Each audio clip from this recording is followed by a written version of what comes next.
Sugar factory 50 ಕೋಟಿ ಕೊಟ್ಟಿಲ್ಲ, ಅದು ಈ ಫ್ಯಾಕ್ಟರಿ ಕೊಟ್ಟಾರ, ಅದು ನಿಮ್ ತರ ಆಗಿಲ್ಲ. ರೈತರು ಬೆಳಿಗ್ಗೆ ನಾವು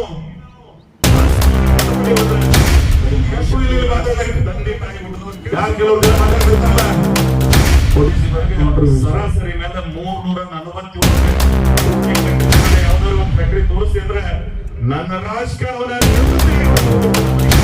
ಕೇಂದ್ರ ಸರ್ಕಾರ ರಾಜ್ಯ ಸರ್ಕಾರ ಏನು ಕೇಳಿದೆ ಅದು ಕೊಟ್ರೆ 14% ಕಟ್ಟೋದು ಹೆಂಗ ಅವ್ರು 8% ಕಟ್ಟೋದು, ಯಾರಿಗೆ ರೊಕ್ಕ ಅಲ್ಲ ಅವ್ರಿಗೆ ಉಳಿದ. ಅದಕ್ಕೆ ನಾನು ಅವಾಗ ಚಿಂತೆ ಮಾಡ್ತಿದ್ರೆ ನೀವು ಇಲ್ಲ ಇದು ಮೊದಲು ತೊಂದರೆ ಆದ್ರೆ ನಾವು ಪ್ರಾಣಿ ಗೊತ್ತಾಗ್ತಿರುತ್ತೆ. ಇಲ್ಲೇ ಇಲ್ಲಲ್ಲ, ಆ ಕಾಂಟ್ರಿಬ್ಯೂಷನ್ ಇಲ್ಲ ನಿಮಗೆ. ಅದಕ್ಕೆ ಪ್ರಪಂಚದ ಅನೇಕ ಮುಂದುವರೆದ ರಾಷ್ಟ್ರಗಳು ಯೋಜನೆಗಳಲ್ಲಿ ತಮ್ಮ ಎನ್ವೈರನ್ಮೆಂಟ್ 1%, 2% ಹಾಕ್ತಾರೆ. ಕಾರಣ ಏನಂದ್ರೆ ಇದು ನಂದು ಅಂತಕ್ಕಂಥ ಭಾವನೆ ಮೂಡಲಿ ಅಂತ ಹೇಳಿ. ಅದು ನೀವ್ಯಾರ ಪೂಜೆಗೆ ಹೋಗಂಗಿಲ್ಲ, ಅದ್ರ ಅವಶ್ಯಕತೆ ಇಲ್ಲ ನಿಮಗೆ. ಬಹಳ ನೋವಿನಿಂದ ಯಾರಿಗೆ ಮನಸ್ಸಿಗೆ ಹತ್ತಿದ್ರೆ ಅನಿವಾರ್ಯ ಅದ ನಮಗೆ.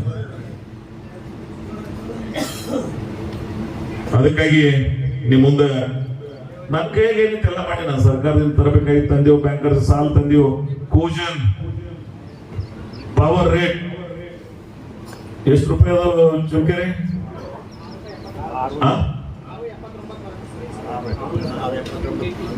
ನನಗೆ ಗೊತ್ತದ ಕರೆಕ್ಟ್ ಅಲ್ಲಿ ಅಂತೇಳಿ ₹6.79. ಬೇರೆ ಯಾಕೆ ಕೋಶನ್ ಇಲ್ಲ ಕರ್ನಾಟಕ. ಸಿದ್ದರಾಮಯ್ಯನವರು ರೊಕ್ಕ ಕೊಟ್ಟದ್ದು ಉಪಕಾರ ಸ್ಮರಣೆ ಮಾಡ್ಬೇಕಂತದ. ಡಿ ಕೆ ಶಿವಕುಮಾರ್ ಅವರು ಪವರ್ ಮಿನಿಸ್ಟರ್ ಇದ್ದಾಗ ₹6.79. ಸುಮ್ ನಮ್ಮಂತವ್ರು ಒಂದು 3-4 ಫ್ಯಾಕ್ಟ್ರಿ ಅದಾವ ಈ ರೇಟ್. ಉಳಿದೆಲ್ಲ 5-5.5 ರೂಪಾಯಿದಾಗ ₹4. ಇದು ಯಾಕಾಯ್ತು ಅನ್ನೋದು ನಿಮ್ ಕಲ್ಪನೆ ಇಲ್ಲ, ಅದ್ರ ಅವಶ್ಯಕತೆ ಇಲ್ಲ. ನೀವು ₹6.79 ಕೋಶನ್ ಯಾರಿಂದ ಬಂತು, ಯಾಕೆ ಬಂತು, ಹೆಂಗ ಬಂತು ಅನ್ನೋದು ಗೊತ್ತಿಲ್ಲ. ಸರ್ಕಾರದಿಂದ ಯಾವ ಶುಗರ್ ಫ್ಯಾಕ್ಟರಿ 50 ಕೋಟಿ ಕೊಟ್ಟಿಲ್ಲ, ಆದ್ರೆ ಈ ಫ್ಯಾಕ್ಟರಿ ಕೊಟ್ಟಾರ, ಅದು ನಿಮ್ ತರ ಆಗಿಲ್ಲ. ಅವರೇ ಕೊಟ್ಟಿಲ್ಕಂದ್ರೆ ಈಕ್ವಿಟಿಯಲ್ಲಿ ಬರ್ತಿತ್ತು. ಯಾಕೆ 20-30 ವರ್ಷ ಆಗಿರ್ಲಿಲ್ಲ ಈಕ್ವಿಟಿ ರೈಸ್ ಮಾಡೋದಾಗಿರ್ಲಿಲ್ಲ. ನಾನು ಅದನ್ನು ತಿಳ್ಕೊಂಡೆ, ರೈತರ ಮನೆ ಬಾಗಿಲಿಗೆ ಹೋಗಿ ಈ ತ್ರಾಸದಾಗ ಇವರಿಗೆಲ್ಲಿ ಕೇಳೋದು ಅಂತೇಳಿ ಸರ್ಕಾರದಿಂದ ಕುಡಿಸಿದ ಅಂತ ಹೇಳಿ ಅದು ಈಕ್ವಿಟಿ ರೈಸ್ ಆಯ್ತು. ಲೋನ್ ತಗೊಂಡೇವು, ಫ್ಯಾಕ್ಟರಿ ಕಟ್ಟಿದೆವು. ಮತ್ತು ಸಾಲ ತಗೊಂಡವ್ರು ಡಬಲ್ ರೊಕ್ಕ ಕಟ್ಟಿನ ನಾನು. ಅವ್ರದೇನ್ ಕೊಟ್ಟಿದ್ರಲ್ಲ, ಹಿಂಗ ಒಮ್ಮೆ ತಗೊಂಡು ಈ ಕಡೆ ಬಂದಿಲ್ಲ. ನಾವು 347 ಕೋಟಿ ರೂಪಾಯಿ ಕಟ್ಟಿದೀವಿ 7 ವರ್ಷನಾಗ. ಸೊ ಇವೆಲ್ಲ ನಿಮ್ಮಲ್ಲಿ ನೆನಪಿಗೆ ಇರಬೇಕಾಗ್ತದೆ. ಸೊ ಅದಕ್ಕಾಗಿ ನಂದು ಒಂದೇ ಮನವಿ, ದಯವಿಟ್ಟು ಪ್ರಚಾರಕ್ಕಾಗಿ ಸಮಸ್ಯೆಗಾಗಿ ಮಾತಾಡಬೇಡ್ರಿ, ಸಂಸ್ಥೆಗಳಿಗೆ ಕಟ್ಟತಕ್ಕಂಥ ವಿಚಾರ ಮಾಡಿ. ಆ ಕಳಕಳಿಯನ್ನ ನಿಮ್ಮ ಮುಂದೆ ಹೇಳಿ ಇವತ್ತ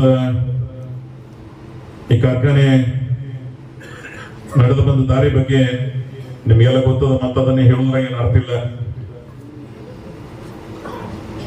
ಇವತ್ತು ಡಿಸ್ಟಿಲರಿ ಕಂಪ್ಲೀಟ್ ಆಗಬೇಕು. ಇನ್ನೊಂದು ಹೊಸ ಸಮಸ್ಯೆ ಕ್ರಿಯೇಟ್ ಆಗಿದೆ.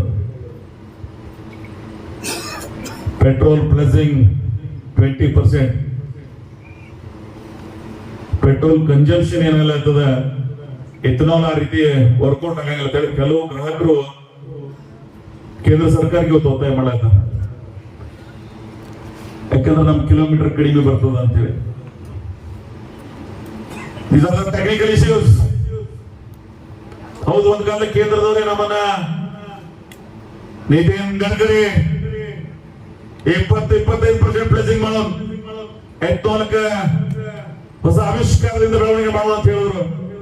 ಆದ್ರೆ ಇವತ್ತ ಪೆಟ್ರೋಲ್ ದಷ್ಟು ಕನ್ಸಂಪ್ಷನ್, ಪೆಟ್ರೋಲ್ ದಷ್ಟು ಕಿಲೋಮೀಟರ್ ಮೈಲೇಜ್ ಕೊಡ್ತಾ ಇಲ್ಲ ಅನ್ನೋದನ್ನ ಹೊಸ ವ್ಯಾಜ್ಯ ಪ್ರಾರಂಭ ಆಗಿದೆ ಇವತ್ತು. ಹಂಗೇನ್ರಿ ಆಯ್ತು ಅಂದ್ರೆ ಎಥನಾಲ್ ಭವಿಷ್ಯ ಬಹಳ ಸಮಸ್ಯೆ. ಎಕ್ಸ್ಪೋರ್ಟ್ ಡಿಸಿಷನ್ಸ್ ಕೇಂದ್ರ ಸರ್ಕಾರ ಚುನಾವಣೆ ಆಧಾರಿತ ನಿರ್ಣಯಗಳನ್ನ ಮಾಡ್ತಿರ್ತಾರೆ. ಪಾರ್ಲಿಮೆಂಟ್ ಎಲೆಕ್ಷನ್ ಬಂದಾಗ ಎಕ್ಸ್ಪೋರ್ಟ್ ಡಿಸಿಷನ್ ತಗೊಳ್ಳಿಲ್ಲ. ಎಕ್ಸ್ಪೋರ್ಟ್ ರೇಟ್ ಎಷ್ಟು ವೇರಿಯೇಷನ್ ಇರ್ತದೆ ತಿಳ್ಕೊಂಡ್ರಿ ಅಂದ್ರೆ ಬಹಳ ದೊಡ್ಡ ಪ್ರಮಾಣದ ವೇರಿಯೇಷನ್ ಇರ್ತದೆ. ಅದನ್ನ ಯಾರು ನೋಡಂಗಿಲ್ಲ. ಪೊಲಿಟಿಕಲಿ ಡಿಸಿಷನ್ಸ್ ಅದು ಅಂದ್ರೆ ಉದ್ಯಮಗಳು ಯಾಕೆ ತೊಂದರೆ ಅನುಭವಿಸ್ತು ಅನ್ನೋದನ್ನ ನೋಡಿ ನೀವು. ಸ್ಪಿನ್ನಿಂಗ್ ಮಿಲ್ ಇದ್ದು ಬಿಜಾಪುರದಾಗ ಒಂದು ಯಾಕೆ ಹಾನಿ ಆಯ್ತು ಗೊತ್ತದ ನೀವು? It is not A cooperative sugar spinning mill.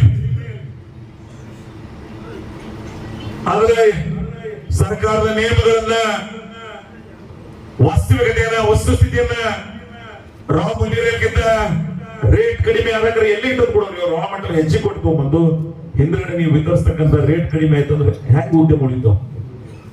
So ಇಂಥ ಸ್ಥಿತಿ ಒಳಗದ ಬರೀ ಒಂದೇ ಫ್ಯಾಕ್ಟರಿ ಅಲ್ಲ, ಎಲ್ಲ ಫ್ಯಾಕ್ಟರಿಗಳ ಸ್ಥಿತಿ ಹಿಂಗಿದೆ. ಇಲ್ಲಿಕಂದ್ರೆ ಯಾರೇ ಹೇಳಬಾರ್ದು ಮಾಡಿದ್ರೆ ಹೇಳ್ಬಿಡ್ತೀವಿ, ಒಂದು ಯಾಕೆ ಹೊಡೆದ್ರು ಮಾತ್ರ ಉಳಿತಾರ. ನಾನು ಹೇಳಬಾರದು ಬಹಳ ಬಹಳ ಬಹಳ ಇಟ್ಕೊಂಡಿದ್ದೆ. ಆದ್ರೆ ಮನುಷ್ಯತ್ತು ಕೂಡ ಅವರು ರೈತರು 12 ತಿಂಗಳ ಕಣ್ಣಾಗ ಎಣ್ಣೆ ಹಾಕೊಂಡು ಬೆಳೆದ ಬೆಳೆಗೆ ನಾವು ಮನಸ್ಸಿಗೆ ತಗೊಂಡಿವಂದ್ರೆ ಅದು ಮನುಷ್ಯತ್ವ ಅಲ್ಲ, ತಂದೆ ತಾಯಿ ಹುಟ್ಟಿದವ್ರ ಕೆಲಸವಲ್ಲ ಅನ್ನೋದನ್ನ ನಿರ್ಣಯ ಮಾಡ್ಬೇಕಾಗ್ತದೆ ನಾವು. ಅವ್ರು ಯಾರು ಮಾಡ್ತಾರೆ ಉಳಿತಾರೆ, ಅವ್ರು ಮಾಡ್ಲಾರ್ದವ್ರು ನಿಮ್ಮಂಗ್ ಗಂಟ್ಲೆ ಹರ್ಕೊಂಡು ಹೇಳೋದು ಪರಿಸ್ಥಿತಿ ಮಾಡೋರು ಅನುಕೂಲ ಇದೆ. ಈ ಸಾಲ ಏನಾದ್ರು ಬಾಳ ದೊಡ್ಡದಿಲ್ಲ ಪಡಿಸ್ಬೇಕು ಚಲ ಮಾಡೋದು ಅವ್ರು ನನ್ನ ಕೈಲಿ ಆಗಂಗಿಲ್ಲ. ನಾನು ಮಾಸ್ತರ್ತಿ ಹೇಳಿ ನನ್ನ ಕೈಲಿ ಆಗಂಗಿಲ್ಲ. ಬೇರೆ ಯಾರೇ ಬಂದ್ ಪುಣ್ಯ ಪ್ರಾಕ್ಟೀಸ್ ಚಾಲು ಮಾಡ್ರಿ, ಇದು ಉಳಿಸ್ರಿ ಇಲ್ಲ ಅಂತ ಕೇಳಿದ್ರೆ ಅಂದ್ರೆ ಇದು ಉಳಿಲಿಕ್ಕೆ ಸಾಧ್ಯ ಇಲ್ಲ. ಅದಕ್ಕಾಗಿ ಅದೊಂದು ಮನವಿ. ಮತ್ತಿಷ್ಟಲ್ಲ ಇನ್ನೊಂದು ರಾಜಕಾರಣ ಒಂದು ಮಾತು ಬಹಳ ಹೆಸರು ಗಳಿಸ್ಯಾರ ಗೌಡ್ರು, ಇದೊಂದು ಹ್ಯಾಂಗ್ ಡ್ಯಾಮೇಜ್ ಮಾಡ್ಬೇಕಂತ ರಾಜಕಾರಣ ನಡೆದ ಮಾಡೋದು ಹೇಳಿ. ಅದನ್ನ ನಾನು ನೋಡ್ತೀನಿ, ನನ್ನ ದೇವರ ಶಕ್ತಿ ಕೊಟ್ಟಾನೆ ನಿಮ್ಮ ಆಶೀರ್ವಾದದಿಂದ. ಇದೇ ಒಂದು ಮುಗಿಸ್ಬಿಟ್ಟೆ ಅಂದ್ರೆ ಯಶೋಧರಗೊಂದು ಹೆಸರೇ ಹಾಳಾಗಿ ಹೋದಲ್ಲ ಅಂತ ಹೇಳಿ ಬಹಳ ಮಂದಿ ರಾಜಕಾರಣ ಮಾಡ್ಲಿಕ್ಕೆ ಮಾಡ್ಲಿ, ಅವ್ರಿಗೆ ಇದು ಒಳ್ಳೇದು ಮಾಡಿ ಅವ್ರಿಗೆ.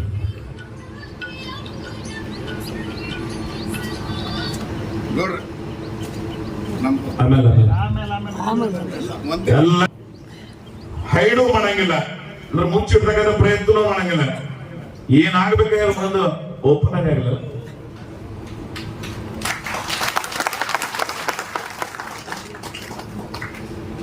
ಯಾವ ರೈತ ಪ್ರಾಮಾಣಿಕವಾಗಿ ತನ್ನ ಬೆಳೆಯನ್ನ ಬೆಳೆದು ತನ್ನ ಬದುಕನ್ನ, ತನ್ನ ಕುಟುಂಬವನ್ನ ಸ್ವಾಭಿಮಾನದಿಂದ ಬದುಕಬೇಕಂತಾನೆ ಅವನಿಗಾಗಿ ನಾನು ಮಾಡಿರ್ತಕ್ಕಂಥ ಸಂಸ್ಥೆ. ಅಪ್ರಾಮಾಣಿಕರಿಗೆ ಆಗಲ್ಲ. ಯಾರು ಆ ಹೃದಯವಂತರಿದ್ದೀರಿ ನೀವು ನನ್ನ ಜೊತೆಗಿರ್ತೀರಿ. ಯಾರು ಚುನಾವಣೆ ರಾಜಕಾರಣ ಮಾಡ್ತಕ್ಕಂಥ ಪ್ರವೃತ್ತಿ ಇಟ್ಕೊಂಡವ್ರೆ ಅವ್ರು ನನ್ನ ಜೊತೆಗೆ ನಿಲ್ತಕ್ಕಂಥ ಪ್ರಯತ್ನನೂ ಬರಂಗಿಲ್ಲ. ಬಹಳ ಮಂದಿ ನೈತಿಕ ಹಕ್ಕು ಇಲ್ಲಿ ಮಾತಾಡಕ್ಕೆ ಯಾರು ಕೆಲವರು ಜನ ಮಾತಾಡ್ತಿರ್ತಾರಲ್ಲ, ವಾಟ್ ಈಸ್ ಯುವರ್ ಕಾಂಟ್ರಿಬ್ಯೂಷನ್?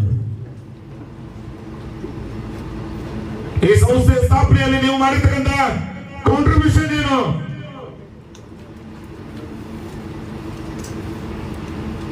ತಿಳ್ಕೊಂಡು ಮಾಡ್ಬೇಕಲ್ಲ. ಸೊ ಅದಕ್ಕಾಗಿ ಒಂದೇ ಒಂದು ಮನವಿ, ಅನೇಕ ವಿಷಯಗಳು ಬರ್ತದ, ನಾನು ಅದನ್ನ ಚರ್ಚೆ ಮಾಡಕ್ಕೆ ಹೋಗೋದಿಲ್ಲ. ಅತಿ ಸಮಸ್ಯೆ ಆಗಕ್ಕೆ ಈ 2 ವರ್ಷದ ಡ್ರಾಟ್, ಆಮೇಲೆ very less crushing major issue. ಈ ತೊಂದರೆಗೆ ಕತಿ ಹೇಳಿನೋ ಇವೆರಡು ಪ್ರಮುಖ ಕಾರಣ. ಇನ್ನೊಂದು ಅನ್ಹೆಲ್ದಿ ಕಾಂಪಿಟೇಷನ್. ಪ್ರೈವೇಟ್ ಫ್ಯಾಕ್ಟರಿ ಅವ್ರು ನಮ್ಮ ಮಗಲ್ ಬಂದ ಬೇನೂರ್ ಬಂದಿತ್ತು, ಸ್ಟಾರ್ಟ್ ಆಯ್ತು. ಸ್ಟಾರ್ಟ್ ಆಗಿ ನಾನೇ ಎಂತ ಹುಚ್ಚಿದೆ ಅನ್ಸ್ಲಾಗ್ತದೆ. ಈಗ ಮತ್ತೊಬ್ಬ ಶಾಲೆ ಇದಂದ್ರೆ ಬರ್ಲಾರ ನೋಡ್ಕೋತೀವಿ ನಾವು. ನಾನು ಅದನ್ನ ಮಾಡ್ಲಿಲ್ಲ. ಸ್ಪಂದನ ಹಾಸ್ಪಿಟಲ್ ಬಂದಿರೋದು ಚಾಲು ಅಲ್ಲಿ, ಹಿರೇಬೇನೂರ್ ಚಾಲು ಅಲ್ಲಿ ಅಂತ ಹೇಳಿ ತಿಳ್ಕೊಂಡು ಮನಸ್ಸಲ್ಲಿ ದೊಡ್ಡ ಮಾಡ್ತೀನಲ್ಲ, ಮಗನ ಕಾಂಪಿಟೇಷನ್ ನನಗೆ ಇಫೆಕ್ಟ್ ಆಯ್ತು. ಇಲ್ಲ ಒಂದು ಟ್ರೇಡರ್ ಬಂದ, ಫೈನಾನ್ಷಿಯಲ್ ಭಯಂಕರ ಸ್ಟ್ರಾಂಗ್ ಅದ. ಇಲ್ಲೇ ಕಟ್ಟಿ ಇಲ್ಲೇ ಮಾಡೋದಕ್ಕೆ ಮತ್ತು ಸ್ವಂತ ರೊಕ್ಕ ಇದ್ದಕ್ಕೆ ಬಹಳ ಫರಕ್ ಅದ. ನಾವು ತಪ್ಪನಂಗಿಲ್ಲ, ಹೌದು ಅವ್ನು ತನ್ನ ಬಿಸ್ನೆಸ್ ಮಾಡಕ್ ಬಂದಾನೆ. ಅವನು ಕಾಂಪಿಟೇಷನ್ ಮಾಡೋದು ನಂಬಲ್ ಶಕ್ತಿ ಇಲ್ಲ ಅಷ್ಟೇ. ಶ್ರೀ ಹರನಾಳ ಹಿರೇಬೇನೂರದಿಂದ ನೇರವಾಗಿ ನಂಗೆ ಸಮಸ್ಯೆ ಆಗಿದೆ ಹೇಳ್ಬಿಡ್ತೀನಿ. ಹುಚ್ಚುಡ್ರಿಗೆ ಏನಾಗ್ತಿಲ್ಲ, ಹೆವಿ ಇಂಟ್ರೆಸ್ಟ್ ಬರ್ಡನ್ 14% ಬಡ್ಡಿ ಕೊಡ್ತೀವಿ ನಾವು ಬ್ಯಾಂಕರ್ಸ್. ಎಷ್ಟು? 14%. 60 ಕೋಟಿ ರೂಪಾಯಿ ಆಗ್ತಾವ. ಯಾವ ಫ್ಯಾಕ್ಟರಿ ನಡೆಸಿ ನಿವ್ವಳ 60 ಕೋಟಿ ರೂಪಾಯಿ ಲಾಭ ಆಗಲಿಕ್ಕೆ ಸಾಧ್ಯ ಅದ? ಈಗ ಕಾರ್ಖಾನೆ ಒಟ್ಟು ಟರ್ನ್ ಓವರ್ 100 ಕೋಟಿ 150 ಕೋಟಿ ಇರ್ತದ. ಇದ್ರಾಗ 60 ಕೋಟಿ ಲಾಭ ಮಾಡಿ ಕಾಂತ ಬಡ್ಡಿ ಕಟ್ಲಕ್ ಆಗ್ತದ ಮಗನ್? ಯಾವ ಪುಣ್ಯಾತ್ಮನಿಂದ್ರೆ ಅಂತ ಹೇಳ್ಬಿಟ್ಟು ಬಿಟ್ಬಿಡ್ತೀನಿ ನಾ, ಮಾತಾಡೋದೇ ಬಿಟ್ಬಿಡ್ತೀನಿ ಮಗಂತ. ಈ ಇಂಟ್ರೆಸ್ಟ್ ಬರ್ಡನ್ ಇದ್ರ ಜೊತೆಗೆ ಈ RBI ನಬಾರ್ಡ್ ಇನ್ಸ್ಟ್ರಕ್ಷನ್ಸ್ ಎಲ್ಲ 3 ತಿಂಗಳಿಗೊಮ್ಮೆ ಕಟ್ಲಿಕ್ಕಂದ್ರ ಅದು ಹೋಗಿ ಅದನ್ನ ಜಮೆ ಮಾಡ್ತಾರ. ಅದು 2%, 16% ಆಗ್ತದೆ ಇಂಟ್ರೆಸ್ಟ್. ಸೊ ಇದನ್ನ ಏನ್ ಮಾಡುವ? ಬಡ್ಡಿ ನಾವು ಕಟ್ಟೋದು 7 ವರ್ಷಗಳು. ಬ್ಯಾಂಕ್ ರಿಪೇಮೆಂಟ್ಸ್ ಇಂಟ್ರೆಸ್ಟ್ 218 ಕೋಟಿ ಕಟ್ಟಿದೀವಿ. ಎಷ್ಟು ಬಡ್ಡಿ? 218 ಕೋಟಿ. ಕಂತ ಪ್ರಿನ್ಸಿಪಲ್ 129 ಕೋಟಿ, 347 ಕೋಟಿ ರೂಪಾಯಿ ಕಟ್ಟಿದೀವಿ ನಾವು. ಈ ಫ್ಯಾಕ್ಟರಿ ಎಷ್ಟ್ರಾಗ? ಬರೀ 7 ವರ್ಷನಾಗ 7 ವರ್ಷನಾಗ ಸರಾಸರಿ ಮೇಲೆ 347 ಕೋಟಿ ಕಟ್ಟಿರ್ತಕ್ಕಂಥ ಯಾವ್ದಾದ್ರು ಒಂದು ಫ್ಯಾಕ್ಟರಿ ತೋರಿಸಿ ಅಂದ್ರೆ ನನ್ನ ರಾಜಕಾರಣವನ್ನ ನಿವೃತ್ತಿ ಆಗಿ ಹೊತ್ತು ಹೋಗ್ಬಿಡ್ತೀನಿ ನಮ್ಮ ಮನೆಗೆ. ಸರಾಸರಿ ಅವನ ಡೆವರೇಜ್ ಇದನ್ನ ಗ್ರಹಿಸಬೇಕಲ್ಲ ನೀವು. ಕೇನ್ ಪೇಮೆಂಟ್ ಫಾರ್ಮರ್ಸ್ಗೆ ಮೋರ್ ದನ್ FRP ಗಿಂತ ಹೆಚ್ಚು ಕೊಟ್ಟಿದ್ದೀವಿ ನಾವು. ಎಷ್ಟು? 64 ಕೋಟಿ. ಈ ವರ್ಷ ಕಂತ ಬಡ್ಡಿ ಕಟ್ಟಿಲ್ಲಲ್ಲ. ಕೇಂದ್ರ ಸರ್ಕಾರದ ಸೂಚನೆಯನ್ನ ಬದಿಗೊತ್ತಿ ಈ ಅನ್ಹೆಲ್ದಿ ಕಾಂಪಿಟೇಷನ್ ಮತ್ತು ನಿಮ್ಮ ರೈತರ ಒತ್ತಾಯಕ್ಕೆ ಮಾಡಿ ಹೆಚ್ಚಿಗೆ ಕೊಟ್ಟಿದೀವಲ್ಲ, ಅದು 64 ಕೋಟಿ ರೂಪಾಯಿ ಕೊಟ್ಟಿದೀವಿ FRP ಗಿಂತ ಹೆಚ್ಚಿಗೆ. ಎಷ್ಟು? ಬರೀ 7 ವರ್ಷ. ಸರಾಸರಿ ಎಷ್ಟು ಬಂತು? ಶ್ರೀಮಂತನ 11 ಕೋಟಿ ಬಂತು. 64 ಕೋಟಿ ರೈತರಿಗೆ ಲಾಭ ಆಗ್ಯದ, ಸಂಸ್ಥೆಗೆ ಲಾಸ್ ಆಗ್ಯದ. ಆದ್ರೆ ನಿಮಗೆ 64 ಕೋಟಿ ರೂಪಾಯಿ ಯಾರ ಕಬ್ಬು ಕಳಿಸಿರಿ ಅವ್ರಿಗೆ ಅದರ ಲಾಭ ಆಗ್ಯದ. ಆಮೇಲೆ ಈಕ್ವಿಟಿ ಕಾಂಟ್ರಿಬ್ಯೂಷನ್ ನಾವು ಮಾಡ್ಬೇಕಾಗಿತ್ತು. ಡಿಸ್ಟಿಲರಿ ಇದಕ್ಕೆ ಮಾಡಿರ್ಲಿಲ್ಲ. 5 ಲಕ್ಷ ಕ್ರಷಿಂಗ್ ಆಗತ್ತದ. ನೀವೆಲ್ಲಾರು ಹೇಳಿದ್ರೆ ಇಲ್ರಿ ನೆಕೆಡ್ ಶುಗರ್ ಇಂಡಸ್ಟ್ರಿ ಲಾಭ ಆಗಂಗಿಲ್ಲ, ಎಥನಾಲ್ ಪ್ಲಾಂಟ್ ಬೇಕು ಅಂತ ಹೇಳಿ ಆಯ್ತು. ನಿಮ್ಮ ಮಾತು ಕೇಳಿದೆವು, ಸಿನೆದವನು ಹಂಗದ ತಿಳ್ಕೊಂಡೆವು. ಅವ್ರು ಎಲ್ಲಿಗೆ ಗೊತ್ತಿರುತ್ತೆ? ಇಕ್ವಿಟಿ ಕೊಡ್ಲಿಕ್ಕೆ ನಮ್ಮಲ್ಲಿ ಸಾಲದಾಗೆ ಕಂತ ಬಡ್ಡಿ ಕಟ್ಟಲಾರ್ದವ್ರು ಇಕ್ವಿಟಿ ರೈಸ್ ಮಾಡೋದು ಎಲ್ಲಿ? ಡಿಸ್ಟಿಲರಿ. ದಟ್ ಡೆಫಿಸಿಟ್ ಆ ತೊಂದರೆ ಆಯ್ತು ನಾವು. ಇನ್ NCDC ಲೋನ್ ಕೇಂದ್ರ ಸರ್ಕಾರ ಒಂದು 10,000 ಕೋಟಿ ರೂಪಾಯಿ ತಗೊಂಡ ಈ NCDC ಮುಖಾಂತರ ಸಾಲ ಕೊಡ್ಲಿಕ್ಕೆ. ಉತ್ತರ ಪ್ರದೇಶ, ಮಹಾರಾಷ್ಟ್ರ, ಕರ್ನಾಟಕ ದೇಶದ ಅನೇಕ ರಾಜ್ಯಗಳಲ್ಲೆಲ್ಲ ಸಕ್ಕರೆ ಉದ್ಯಮ ತೊಂದರೆ ಇಲ್ಲದವ. ಅದ್ರ ಆ ಫ್ಯಾಕ್ಟರಿಗಳಿಗೆ ಅವ್ರ ಕಂಡೀಷನ್ ಏನಂದ್ರೆ ರಾಜ್ಯ ಸರ್ಕಾರಕ್ಕೆ ನಾವು ಸಾಲ ಕೊಡ್ತೀವಿ, ರಾಜ್ಯ ಸರ್ಕಾರಗಳು ಫ್ಯಾಕ್ಟರಿಗಳಿಗೆ ಸಾಲ ಕೊಡ್ಬೇಕು ನೇರವಾಗಿ. ನಾವೇ ಡೈರೆಕ್ಟ್ ಕೊಡಂಗಿಲ್ಲ ಅವರು. ನಾನು ಅದಕ್ಕೆ ಮುಖ್ಯಮಂತ್ರಿಗಳಲ್ಲಿ ಮನವಿ ಮಾಡ್ಕೊಂಡಿವಿ. ಆದ್ರೆ ನಮ್ಮವ್ರದ್ದು ಪಾಪ ತೊಂದರೆ ಇಲ್ಲ. ಬೋರಿಂಗ್ ಕೆಪಾಸಿಟಿ ಸರ್ಕಾರ ನೇರವಾಗಿ ಕೊಡುವಂತ ಅವಕಾಶ ಇಲ್ಲ. ನಾವು ನಿಮ್ಗೆ ಗ್ಯಾರಂಟಿ ಕೊಡ್ತೀವಿ ಅಂತ ಪತ್ರ ಕಳಿಸೋದು NCDCಗೆ, ಅದು ಇವತ್ತಿಗೂ ಸಹಿತ ಇತ್ಯರ್ಥ ಆಗಿಲ್ಲ, ಹಂಗೆ ಉಳಿದು. ಅದಕ್ಕಾಗಿ ಇವೆಲ್ಲ ಆಪ್ಷನ್ಗಳನ್ನ ಏನ ಹೇಳ್ಬೋದು ಬಹಳ. These are the main issues ಅನ್ನ ನಿಮ್ಮ ಮುಂದೆ ಗಮನ ತರ್ತಕ್ಕಂಥ ಪ್ರಯತ್ನ ಮಾಡೀನಿ. ಸೊ ಅದಕ್ಕಾಗಿ ಇಲ್ಲಿ ಕೂಡಿರ್ತಕ್ಕಂಥ ಸರ್ವರು ಈ ಸಭೆ ಹಿಂದಿನಂತ ಸಭೆ ಅಲ್ಲ, ಬಹಳ ಜಾಗೃತಿಯಿಂದ ಈ ಸಂಸ್ಥೆಯ ಹಿತದೃಷ್ಟಿಯಿಂದ ಸಹಕಾರಿ ಚಳವಳಿಯ ಬದುಕಿಗಾಗಿ ಈ 16,000 ರೈತ ಅವ್ರ ಆಸ್ತಿ ಅಂತ ಏನ್ ಕರಿತೀವಿ ಅದರ ಬಗ್ಗೆ, ಭವಿಷ್ಯದ ಸಕ್ಕರೆ ಉದ್ಯಮದ ಬಗ್ಗೆ, ಬ್ರೆಜಿಲ್, ಮಾರಿಷಸ್, ಇಂಡಿಯಾ ಏನು ಸಕ್ಕರೆ ಉದ್ಯಮದ ಪರಿಸ್ಥಿತಿಯನ್ನು ಅವಲೋಕನ ಮಾಡ್ತಕ್ಕಂಥ ಗಮನಿಸಿ ನಿರ್ಣಯ ಮಾಡ್ಬೇಕು. ನೀವು ಮಳಿ ಇಲ್ಲಿ ತನ ಬರಂಗಿಲ್ಲ, ಅಲ್ಲಿ ತನ ಮಾತಾಡೋ ಏನ್ ಅವಶ್ಯಕತೆ ಇಲ್ಲ. ಆ 14 ಅಂತ ಜುಲೈ 14ಕ್ಕೆ ಈ ತಾಲೂಕಿನ ಭವಿಷ್ಯವನ್ನ ಬದಲಾವಣೆ ಮಾಡ್ತಕ್ಕಂಥ ಯೋಜನೆ ಮಾಡಿರೋ. ಇವತ್ತು ಈ ಸಕ್ಕರೆ ಕಾರ್ಖಾನೆ ಭವಿಷ್ಯವನ್ನ ನಿರ್ಣಯ ಮಾಡಕ್ಕೆ 14ಕ್ಕೆ ಇಟ್ಟಿದ್ದಾರೆ. ಆ 2 ತಿಂಗಳ ಹಿಂದೆ ಈ ತಾಲೂಕಿನ ಇತಿಹಾಸದ ಪುಟಕ್ಕೆ ಸೇರಿದ್ದು ಈ ತಾಲೂಕಿನ ಕಂಡರಿಯದ ಯೋಜನೆಗಳನ್ನ ಏನು ತಂದುಕೊಟ್ಟಿದ್ದೇವೆ ಅದು ಅವತ್ತು ನಿರ್ಣಯ ಮಾಡಿನೋ. ಇವತ್ತು ಈ ನಿರ್ಣಯವನ್ನು ಮಾಡ್ತಾ ಇದ್ದೀವಿ. ಇದು ಪ್ರೈವೇಟ್ ಮಾಡಿದ್ರೆ ನಿಮ್ಮ ಮುಂದೆ ಹೇಳೋ ಪರಿಸ್ಥಿತಿ ಬರ್ತಿರ್ಲಿಲ್ಲ. ನಾ ಇಟ್ಟೊತ್ತಿಗೆ ಬಿಟ್ಟು ಹೋಗ್ಬಿಡ್ತಿದ್ದೆ ಮಗಂದಿದ್ದು. ಯಾರಿಗಾರ 600 ಕೋಟಿ ಹೆಂಗೋ ಬರ್ತದೆ ಅಂತ ಹೇಳಿ ಒಂದು 550 ಹೆಚ್ಚರು ಬಂದಿದ್ದು ಕಂಬರ್ ಬಂದಿದ್ದು ಕೊಟ್ಟು ಕೊಳ್ಳ ಹರ್ಕೊಂಡು ಮನೆಗೆ ಆರಾಮ ಇರ್ತಿದ್ದೇವೆ. ಇದು ಉಳಿನೂ ಬೇಕು, ಮುಂದೆ ಬೆಳೆನೂ ಬೇಕು, ಮತ್ತು ವಾಸ್ತವಿಕತೆಯನ್ನು ಎಮೋಷನಲಿ ಬಹಳ ಮಂದಿ ಮಾತಾಡ್ತಾರೆ. ಕೊಡ್ರೆ ಇದ್ಯಾಕೆ ಕೊಡುದ್ರಿ ಅಂತ. ಮತ್ತು ಕೊಡೋರು ಯಾರು ರೊಕ್ಕ 60 ಕೋಟಿ ಏನು 1 ಕೋಟಿ 2 ಕೋಟಿ ಅದ ಮಗ. 1 ಕೋಟಿ 2 ಕೋಟಿ ಇದ್ರೆ ಇಲ್ಲಿ ತಂದು ಕೊಡ್ತಿದ್ದೀವಿ. ಒಂದು 10-20 ಇದ್ರು ತರ್ತಿದ್ದೀವಿ. ಎಲ್ಲಿದ್ದಾರೆ ಮಗಂದು ಏಟು ಅದು ಗೊತ್ತು 40 ಕೋಟಿ ಅದು. ಹೋದ ವರ್ಷ 40 ಕೋಟಿ ಇಲ್ಲ, ಮತ್ತೆ ನಾಳೆ ಮಾರ್ಚಕ್ಕೆ ಒಂದು ಬರ್ತದೆ. ಏಟಾಗ್ತದೆ 120 ಆಗ್ತದೆ. ಸೊ ಅದಕ್ಕಾಗಿ ನಾನು ನಿಮ್ಮ ಮುಂದೆ ಬಹಳ ವಾಸ್ತವಿಕ ವಿಚಾರಗಳನ್ನು ಇಟ್ಟಿದ್ದು ಸಭೆಯಲ್ಲಿ ಬಹಳ ಕಳಕಳಿಯಿಂದ. ನಾನು ಯಾರ ಮನಸ್ಸಿಗೆ ನೋವಾಗಂಗೆ ಮಾತಾಡಿಲ್ಲ. ನನ್ನ ಮನಸ್ಸಿಗೆ ನೋವಾದದನ್ನ ನಿಮ್ಮ ಮುಂದೆ ಇಡ್ತಕ್ಕಂಥ ಪ್ರಯತ್ನ ಮಾಡಿ. ಯಾರಿಗಾರಿ ಹಂಗೆ ಅನ್ಸಿದ್ದು ಅಂದ್ರೆ ದಯವಿಟ್ಟು ಅದನ್ನ ಭಾವಿಸಿ ಹೋಗ್ಬೋದು. ಮಾತಾಡೋ ಶೈಲಿ ಹಂಗದ, ನಿರ್ದಿಷ್ಟವಾಗಿ ಮಾತಾಡ್ತಕ್ಕಂಥ ವರ್ಗ ಏನದ ಆ ಇತಿಹಾಸ ಇಟ್ಕೊಂಡು ಬಂದಿರ್ತೀವಿ. ಅದು ಇದೇ ರೀತಿ ವ್ಯವಧಾನ ಇರ್ತದೆ. ನಾವು ಬಹಳ ಸಾಫ್ಟಾಗಿ ಇನ್ನೆಲ್ಲ ಹಾಗೆ ಮಾಡೋದನ್ನ ಮುಚ್ಚಿಟ್ಟು ಮಾತಾಡ್ತಕ್ಕಂಥ ವರ್ಗಕ್ಕೆ ನಾವು ಸೇರಿಲ್ಲ. ಭೀಮೆಯ ತಡೆದು ಹುಟ್ಟಿದೀವಿ ನಾವು. ನೇರ ರಾಜಕಾರಣವನ್ನ ಬದಿಗಿಟ್ಟು ಓನ್ಲಿ ಕೋಆಪರೇಟಿವ್ ಮೂವ್ಮೆಂಟ್. ಇವತ್ತಿನ ನಿರ್ಣಯ ಇತಿಹಾಸದ ಪುಟಕ್ಕೆ ಸೇರ್ತದೆ. ಹಿಂದಕ್ಕೆಲ್ಲ ನಿರ್ಣಯಗಳಾಗಿವೆ ಸ್ವಾರ್ಥದ್ದು. ಇವತ್ತು ನಿಸ್ವಾರ್ಥದ ನಿರ್ಣಯ. ಇದ್ದವ್ ಬಿಟ್ಟು ಹೋಗ್ತೀನಿ ಅನ್ನೋದು ನಿರ್ಣಯ. ಹಿಂದಕ್ಕೆ ಇದ್ದದ್ದನ್ನ ನಂದಾಗ್ಲಿ ಅಂತ ನಿರ್ಣಯ ಮಾಡಿ ಅವ್ರು ನಾ ಏನ್ ಮಾಡಾಕತ್ತೇನೋ ನಾನು ಬಿಟ್ಟು ಬಿಟ್ರೆ ಮಾರ ಸಾಕಿದ್ರಾಗತ್ತ.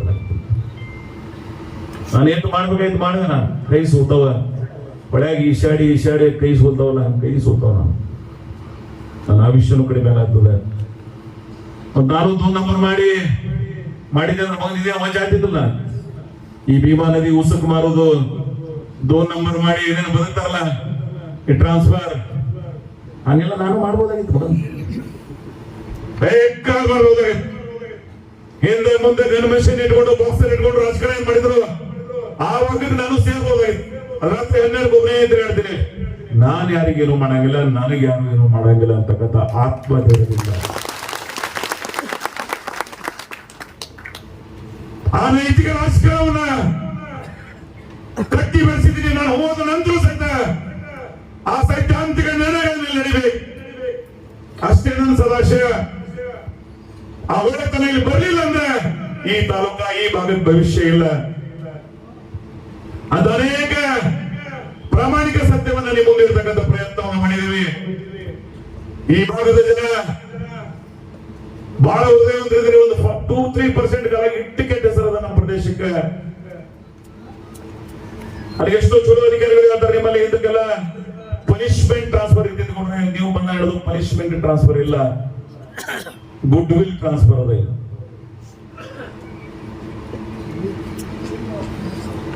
ಸೊ ಅದಕ್ಕಾಗಿ ತಮ್ಮೆಲ್ಲರಲ್ಲಿ ನಾನು ಈ ಪುಸ್ತಕದ ಪೂಜೆಗೆ ಹೋಗಂಗಿಲ್ಲ.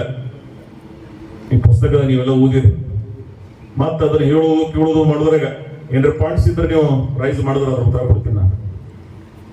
ಅದು ಮಹಾಸಭೆಯ ಜವಾಬ್ದಾರಿ ಅದು. ಆದ್ರೆ ನಾನೇನು ಈ ವಿಷಯವನ್ನು ಹೇಳಿನೋ ಇದ್ರ ಬಗ್ಗೆ ಸೂಕ್ಷ್ಮ ತಿಳುವಳಿಕೆ ಇದ್ದವು. ಎಮೋಷನಲಿ ಯಾರು ಬೇಡ, ಬಹಳ ನೈಜವಾಗಿ ವಸ್ತುಸ್ಥಿತಿಯನ್ನ ಅರ್ಥೈಸಿಕೊಂಡವರು ನೀವು ಇದನ್ನ ಮಾತನಾಡಬೇಕು ಅಂತೇಳಿ ನಾವು ಮನವಿ ಮಾಡ್ಕೋತೀನೋ. ಸಭೆಯಲ್ಲಿ ಒಂದು ಮನವಿ ಮಾಡ್ಕೋತೀನೋ, ಕೇಂದ್ರ ಸರ್ಕಾರ ರಾಜ್ಯ ಸರ್ಕಾರ ಏನು ಕೇಳಿದೆ ಅದು ಕೊಟ್ರೆ ಇದು ನಡೆಸೋದು, ಅದು ಕೊಡ್ಲಿಲ್ಲ ಅಂದ್ರೆ ನಡೆಸೋದ್ರಾಗ ನನಗೆ ಅರ್ಥ ಇಲ್ಲ. ಎರಡು ತಿಳ್ಕೊಬೇಕಾಗ್ತದ. ಅದಕ್ಕೆ ನಾನು ಬೋರ್ಡ್ದವ್ರಿಗಾಗಲೇ ರಿಕ್ವೆಸ್ಟ್ ಮಾಡ್ಕೊಡೋದು, ನೀವು ನನಗೆ ಅವಕಾಶ ಸರ್ಕಾರ ಸಹಾಯ ಮಾಡ್ತು ಅಂದ್ರೆ ಕಂಟಿನ್ಯೂ ಆಗೋರು, ಇಲ್ಲಾಂದ್ರೆ ಬೇಡ ಅಂತೇಳಿ ಅವರೆಲ್ಲ ಒಪ್ಪಿಗೆ ಕೊಟ್ಟಾರ. ಇಲ್ಲ ತಾವು ನಿಮಗೆ ಬಿಟ್ಟದ್ದು, ನೀವು ಹೆಂಗೆ ಹೇಳಿದ್ರೆ ಹಂಗೆ ಮಾಡೋದು. ಇನ್ನೊಂದಿಷ್ಟು ಸಂಕಷ್ಟನ ಎದುರಿಸಿ ತೊಂದರೆದಾಗೆ ಸತ್ತವ್ರಿ ಅಂತಂದ್ರೆ ಹಂಗೂ ಮಾಡೋದು ಬೇಡ. ಬಹಳ ರಗಡ ಪ್ರಯತ್ನ ಮಾಡಿರಿ, ಸಾಕು ನೀವು ಇದಕ್ಕೆ ಸರ್ಕೋರಿ, ಬೇರೆ ಯಾರೇ ಬಂದ್ ಮಾಡ್ಲಿ. ಅದು ಒಂದ್ ಹೇಳ್ತೀನಿ ನಾನು, ನಮ್ಮಿಂದ ಟಿಕಿ ನಡೀತಾವ. ಆದ್ರೆ ಫೈನಾನ್ಷಿಯಲಿ ಸ್ಟ್ರಾಂಗ್ ಇದ್ದವ್ರು, ಅದು ಮತ್ತೆ ಸಾಲ ತೊಗೊಂಡು ಬಂದ್ ಮಾಡೋದಿದ್ರೆ ನಾವೇನ್ ಬದುಕಂಗಿಲ್ಲ. ಮತ್ತೆ ಇನ್ನ ನಾ ಇಟ್ಟರೆ ಬದುಕಿನ ಅವನ ನಡುವೆ ಬಿಟ್ಟು ಹೋಗ್ಬಿಡ್ತಾನೆ. ಯಾವ ಬಲ್ಲಿ ಸಾವಿರಾರು ಕೋಟಿ ರೂಪಾಯಿ ಬಿದ್ದದ ಅವ ಬಂದಿಲ್ಲ ಏನ್ರ ಮಾಡದಂದ್ರ ಕ್ರಷಿಂಗ್ ಕೆಪಾಸಿಟಿ ಹೆಚ್ಚಿಗೆ ಆಗ್ತದ, ಆ ಡಿಸ್ಟಿಲರಿ ಅರ್ಲಿ ಸ್ಟಾರ್ಟ್ ಆಗ್ತದ, ಕಬ್ಬು ಕಳಿಸೋ ಫ್ಯಾಕ್ಟ್ರಿ ರೈತರಿಗೆ ಅನುಕೂಲ ಆಗ್ತದೆ. ಅದು ಒಂದದ, ನಾನು ಇಲ್ಲ ಅಂತ ಹೇಳಂಗಿಲ್ಲ. ಯಾರು ಫೈನಾನ್ಷಿಯಲಿ ಭಯಂಕರ ಸ್ಟ್ರಾಂಗ್ ಅದಾರ, ಬ್ಯಾಲೆನ್ಸ್ ಶೀಟ್ ಸ್ಟ್ರಾಂಗ್ ಇರ್ತದ, ನ್ಯಾಷನಲೈಸ್ ಬ್ಯಾಂಕಿಗೆ ಹೋದ್ರಂದ್ರೆ 8% 7% ಏನು ಸಾಲ ಸಿಗ್ತದ, ಅವ್ರಿಗೆ ಅನುಕೂಲ ಆಗ್ತದೆ. ನಾವು 16% ಕಟ್ಟೋದು ಹೆಂಗೆ, ಅವ್ರು 8% ಕಟ್ಟೋದು. 60 ಕೋಟಿ ನಮಗೆ, 30 ಕೋಟಿ ಅವರಿಗೆ ಆಗ್ತದೆ. ಯಾರಿಗೆ ರೊಕ್ಕ ಅದ ಅವ್ರಿಗೆ ಉಳಿತಾವ. ಅದಕ್ಕೆ ನಾನು ಇದನ್ನ ನಿಮ್ಮ ಮುಂದೆ ಇಡ್ತಕ್ಕಂಥ ಪ್ರಯತ್ನ ಮಾಡಿದ್ದು. ನನಗೆ ಕಟು ಸತ್ಯಗಳನ್ನ ನಿಮ್ಮ ಮುಂದೆ ಇಡ್ತಕ್ಕಂಥ ಪ್ರಯತ್ನ ಮಾಡಿದ್ದು. ಮತ್ತು ಮೇಘರಾಜನು ಅದನ್ನ ಅವಕಾಶ ಮಾಡಿಕೊಟ್ಟ. ನಾನು ಬಡನ ಮಳೆ ಚಾಲು ಆಯ್ತು, ಮಗಂದಿದ್ದೆ ಅಲ್ಲಿ ಹೇಳೋದಾಗ್ತದೋ, ಹೇಳೋದೇ ಆಗಂಗಿಲ್ಲ ಅಂತ ಅನ್ಕೊಂಡಿದ್ದೇನೆ. ಏನೋ ಒಂದು ಗುರುವಿನ ದಯೆ ಕರುಣೆ ಅದ ನನ್ನ ಮೇಲೆ, ನನ್ನ ಕುಟುಂಬದ ಮೇಲೆ. ಏನೇನು ಅಪೇಕ್ಷೆ ಪಡ್ತೀನಿ ಮಗಂದು ನಿಸರ್ಗನೂ ಸಹಿತ ಸಾಕೊಟ್ಟವ್. ನಾನು ಎಲ್ಲಿ ಪ್ರಾಮಾಣಿಕತೆ ಇರ್ತದೆ, ಎಲ್ಲಿ ನೈಜತೆ ಇರ್ತದೆ, ಜೊತೆಗೆ ಎಲ್ಲರೂ ನಮ್ಮ ಜೊತೆಗಿರ್ತಾರೆ. ಈ ಸಂಸ್ಥೆ ವತಿಯಿಂದ ನಮ್ಮ ಆಡಳಿತ ಮಂಡಳಿ ಪರವಾಗಿ ಬಹಳ ಕಳಕಳಿಯ ನಿವೇದನೆ ಮಾಡ್ಕೊತೀನೋ, ಮತ್ತು ಸಹಾಯ ಸಹಕಾರ ಮಾಡಿದಂಥವ್ರಿಗೆ ಉಪಕಾರ ಸ್ಮರಣೆನೋ. ಯಾಕಂದ್ರೆ ಪ್ರಶ್ನೆ ಆಗ್ಬೇಕು, ಮುಂದೆ ಮಾತಾಡೋದು ಬೇಡ, ಬರೀ ಪ್ರಶ್ನೆಗೆ ಉತ್ತರ ಕೊಡ್ತೀನೋ. ರಾಷ್ಟ್ರದ ಕೇಂದ್ರ ಸರ್ಕಾರ ನಮ್ಗೆ ಸಹಾಯ ಮಾಡಿದೆ. ಕಾರಣ ಏನಂದ್ರೆ ಡಿಸ್ಟಿಲರಿ ಒಂದೆರಡು ಉಪಕಾರ ಸ್ಮರಣೆ ಮಾಡಿ ಮುಗಿಸ್ಬಿಡ್ತೀನಿ ನಾನು. ಡಿಸ್ಟಿಲರಿಗೆ 6% ಸಾಲ ಕೊಟ್ಟಾರ, ನಾವು ಓನ್ಲಿ 6% ಇಂಟ್ರೆಸ್ಟ್ ಸಬ್ಮಿಷನ್ ಸ್ಕೀಮ್ದಾಗ. ಸೊ ಅದಕ್ಕೆ ಕೇಂದ್ರ ಸರ್ಕಾರಕ್ಕೆ ನಾನು ಅಭಿನಂದನೆಗಳು. ರಾಜ್ಯ ಸರ್ಕಾರ ಅಂತರೂ ಸನ್ಮಾನ್ಯ ಮುಖ್ಯಮಂತ್ರಿಗಳು, ಉಪಮುಖ್ಯಮಂತ್ರಿಗಳು ಈ ಸಂಸ್ಥೆಯ ಆಗುವಲ್ಲೇ ಸಹಾಯ ಮಾಡಿದವರು ಅದರ, ಈಗೂ ಸಹಾಯದ ನಿರೀಕ್ಷೆಯಲ್ಲಿದ್ದೀವಿ ಅಂತ. ಇದೆ ಇನ್ಫ್ರಾಸ್ಟ್ರಕ್ಚರ್ ಏನೇನು ಡಿಪಾರ್ಟ್ಮೆಂಟ್ದವರು ಸಹಾಯ ಮಾಡಿದ್ದಾರೆ, ಅವ್ರನ್ನ cooperative, sugar, all MLAs, district MP, MLCs, ಹಾಗೆ ರೈತ ಮುಖಂಡರು, ಅನೇಕ ಹಿತಚಿಂತಕರು ಏನೇನು ಸಹಾಯ ಮಾಡಿದ್ದಾರೆ ಅವರಿಗೂ ಸಹಿತ ನಾನು ಇವತ್ತು ಅವ್ರ ಉಪಕಾರವನ್ನ ಸ್ಮರಣೆ ಮಾಡ್ತೀನೋ. ಸೊ ಮಹಾರಾಷ್ಟ್ರದ ಜನನೂ ಸಹಿತ ನಮಗೆ ಸಹಾಯ ಮಾಡಿದ್ದಾರೆ, ಕಬ್ಬು ಕಳಿಸಿದ್ದಾರೆ, ಇದರ ಹಿತ ಬಯಸಿದವರು ಇದ್ದಾರೆ. ಆ ಪಕ್ಕದ ಸೋಲಾಪುರ ಜಿಲ್ಲೆಯ ಎಲ್ಲ ನನ್ನ ಹಿತೈಷಿಗಳಿಗೂ ಸಹಿತ ಅಲ್ಲಿ ಸರ್ಕಾರಕ್ಕೂ ಒಂದ್ಸಲ ಇದನ್ನ ಸಹಾಯ ಮಾಡ್ಲಿಕ್ಕೆ ಶರದ್ ಪವಾರ್ ಅವರೇ, ಅಕಲ್ಕೋಟ್ MK ಪಾಟೀಲ್ ನಾನು ಅವ್ರು ಕೂಡ ಹೋದಾಗ ಸಹಾಯ ಮಾಡಿದ್ರು. ಶರದ್ ಪವಾರ್ ಅವ್ರನ್ನ ಸಹಿತ ನಾನು ಇವತ್ತು ಸ್ಮರಣೆಯನ್ನು ಮಾಡಿ, ಒಟ್ಟಾರೆ ಈ ಸಂಸ್ಥೆಗೆ ಅಣುವಾಗಿ ಯಾರು ಸಹಾಯ ಮಾಡಿದ್ದಾರೆ ಅವರೆಲ್ಲರ ಉಪಕಾರ ಸ್ಮರಣೆ ಮಾಡ್ಬೇಕಾದದ್ದು ನಮ್ಮೆಲ್ಲರ ಕರ್ತವ್ಯ. ನಾನು ಯಾರೇ ಬಿಟ್ಟಿದ್ರು ಸಹಿತ ಯಾರ ಸಹಾಯ ಮಾಡಿರೋ ಭಗವಂತ ಅವ್ರಿಗೆ ಒಳ್ಳೇದು ಮಾಡಲಿ ಅಂತ ಹೇಳಿ ಪ್ರಾರ್ಥನೆಯನ್ನು ಮಾಡಿ ಇನ್ನೊಮ್ಮೆ ತಮ್ಮೆಲ್ಲರಿಗೂ ಸ್ವಾಗತಿಸಿ ನನ್ನ 4 ಮಾತುಗಳನ್ನು ಮುಗಿಸ್ತಾ ಇದ್ದೀನಿ. ನಿಮ್ಮ ಪ್ರಶ್ನೆಗಳಿಗೆ ಉತ್ತರವನ್ನ ನನ್ನ ಅನುಭವ ತಕ್ಕಂಗೆ ಉತ್ತರವನ್ನ ಕೊಡ್ತಕ್ಕಂಥ ಪ್ರಯತ್ನವನ್ನ ಮಾಡೋಣ. ನಿಮ್ಮೆಲ್ಲರ ಇಷ್ಟು ಪ್ರಮಾಣದ ಮಳೆ ಒಳಗೆ ಸ್ವಲ್ಪ ತ್ರಾಸ